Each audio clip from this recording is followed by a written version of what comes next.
그 다음에 중요한 거는요, 믿음으로 구원받는다는 얘기를 계속 하면서 이에 못지않게 중요한 게 뭐냐면, 어제도 제가 말씀드렸습니다만 안 된다는 것을 꼭 알아야 돼요. 믿음으로 구원받습니다 라고 한 다음에 믿음이 아닌 다른 거로는 구원받지 못한다는 것을 구체적으로 알려줘야 돼요. 근데 그걸 뭘로 알려주냐면은, 사람이 믿음이 아니고 구원받으려고 하는 것은 다 율법을 지켜서 구원받으려고 그래요.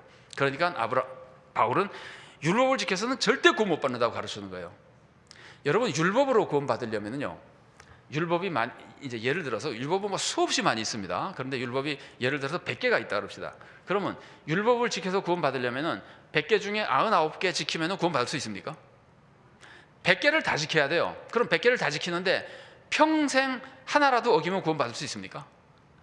이 율법으로 구원받는다고 하는 것은 모든 율법을 항상 죽을 때까지 계속 지켜야지만 구원받는 거예요.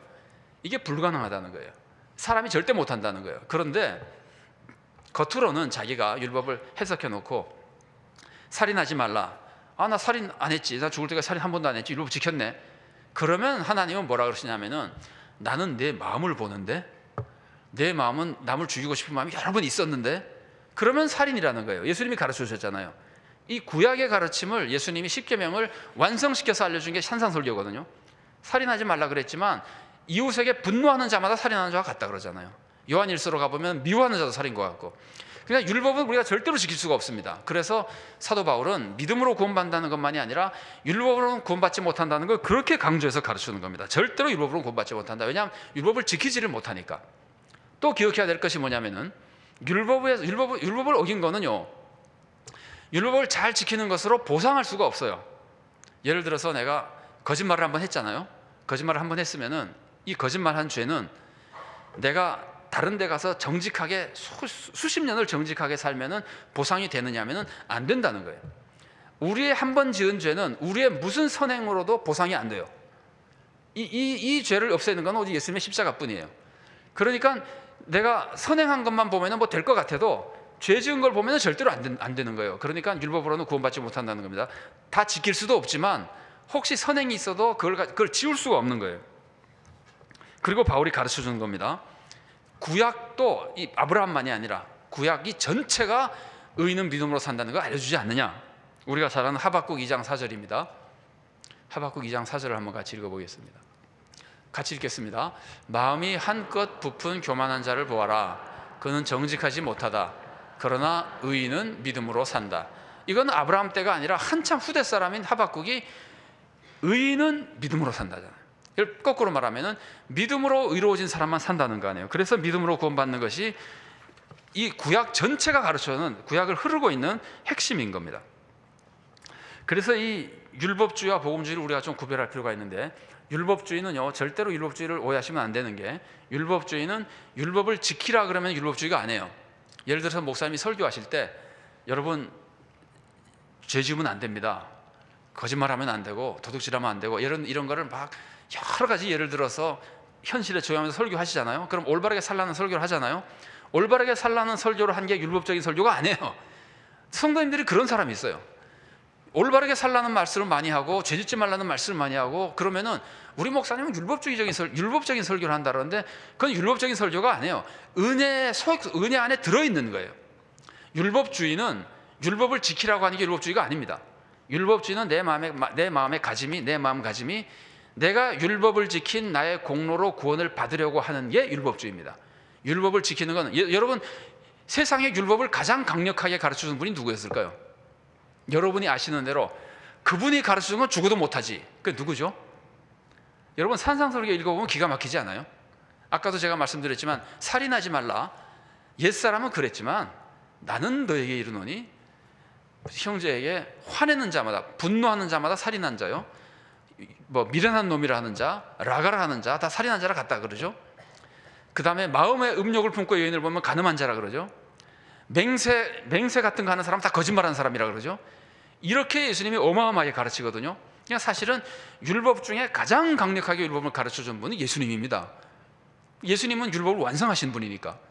그렇게 예수님이 가르쳐 주시는데, 그럼 예수님이 율법적인 설교하는 분입니까? 세상에 예수님만큼 은혜로운 분이 어디 있습니까? 그러니까 율법을 가르치는 건 율법주의가 아니에요. 율법을 지키라고 하는 것도 율법주의가 아니에요. 율법을 지켜서 그 힘으로 구원 받아라 그럴 때가 율법주의가 되는 거예요. 그런데 우리가 율법으로 절대로 구원 못 받는다는 것을 꼭 알아야 되는데, 아까 말씀드린 대로 못 지키는데, 이거를 제대로 알기 위해서는 우리가 시각을, 내가 율법을 지킨 것만 보면 안 됩니다. 내가 율법을 지킨 것만 보면은 안 지킨 게 별로 없어 보이고 충분히 잘난 것처럼 보여요. 그러나 율법을 지키지 못한 것을 볼 때 자기가 비로소 죄인인 걸 깨닫는 겁니다. 자, 믿음이라고 하는 것이, 여러분, 믿음이라고 하는 것이 내가 할 수 있다로 믿는 게 믿음입니까? 내가 할 수 없다로 믿는 게 믿음입니까? 할 수 없다로 믿는 거죠. 왜냐하면 내가 할 수 없으면 누구에게 가는 거예요? 하나님께로 가는 거예요. 그게 믿음이에요. 믿음은 내가 할 수 있다고 믿는 거 아닙니다. 긍정적인 얘기를 좋아하고 이러면서 자꾸 할 수 있다는 걸 많이 강조하시는데, 그거는 세상에서 교육적으로 얘기할 수 있고 상담으로 얘기할 수 있고 할 수 있지만, 믿음은 할 수 있다는 게 아닙니다. 할 수 있으면 해보라 그랬어요. 우리는 할 수 없기 때문에 예수님 믿는 거예요. 믿음의 출발은 나는 할 수 없다예요. 그래서 내가 한 거를 보고 내가 너무나 훌륭한 의인이다 그렇게 생각하는 사람 예수 못 믿어요. 내가 하지 못하는 것을 바라볼 수 있을 때 해야 되는데, 사실은 언제든지 우리는 못한 게 더 많습니다. 자, 예를 들어서 율법이 얼마나 무서운가 보세요. 새벽 기도회를 나는 항상 참석합니다.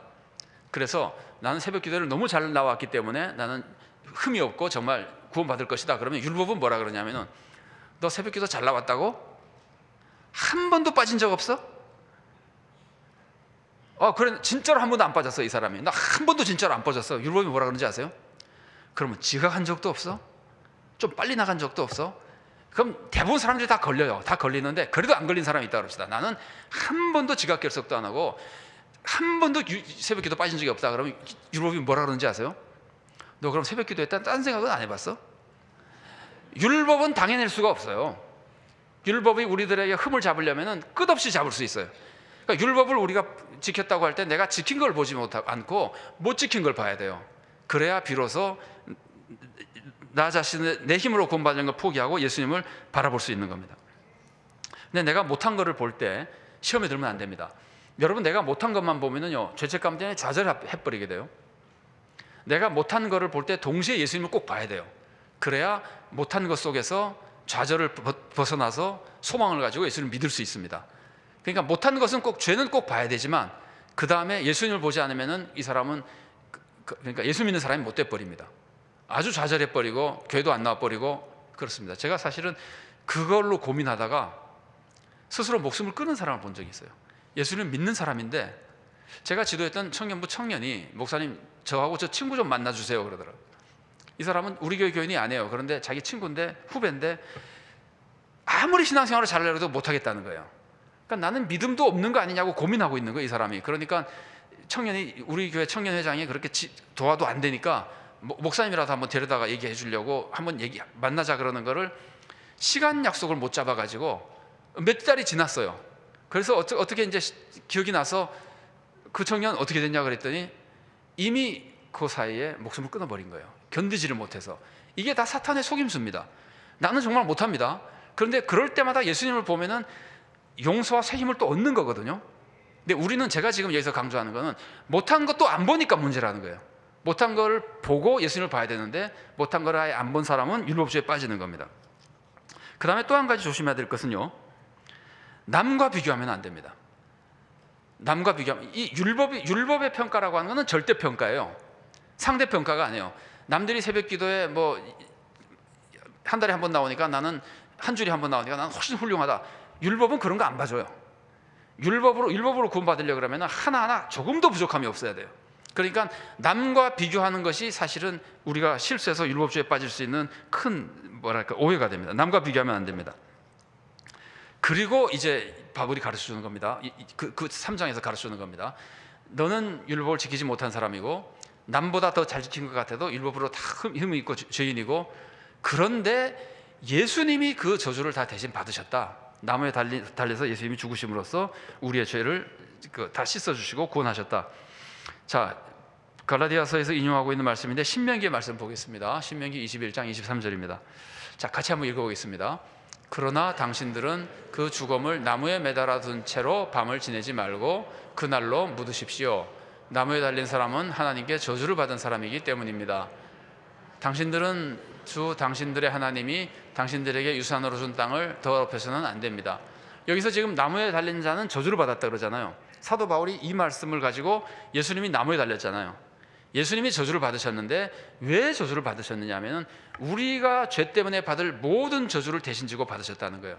그래서 내가 나의 죄를 보면은 내가 도저히 희망이 없는데 예수님을 딱 보는 순간 내 죄가 전부 예수님께로 가버리니까, 그리고 예수님의 그 의로우심이 나에게 와버리니까 비로소 구원의 은혜를 받을 수 있는, 구원의 축복, 은혜, 확신 이런 걸 다 받게 되는 거거든요. 그 학생들이 설문조사 했던 것처럼. 그래서 사도 바울이 지금 그 아브라함과 구약을 가지고 얘기하는 겁니다. 율법을 절대로 지킬 수 없고 그 모든 저주를 예수님이 받았기 때문에 오직 믿음만으로 구원받는다는 것이 아브라함이고 하박국이고 구약 성경이 쭉 가르쳐주는 것이고, 이 모든 것을 보면 확실하지 않느냐. 그래서 이제 갈라디아 교회 성도들에게 두 번째로 증명해 준 거예요.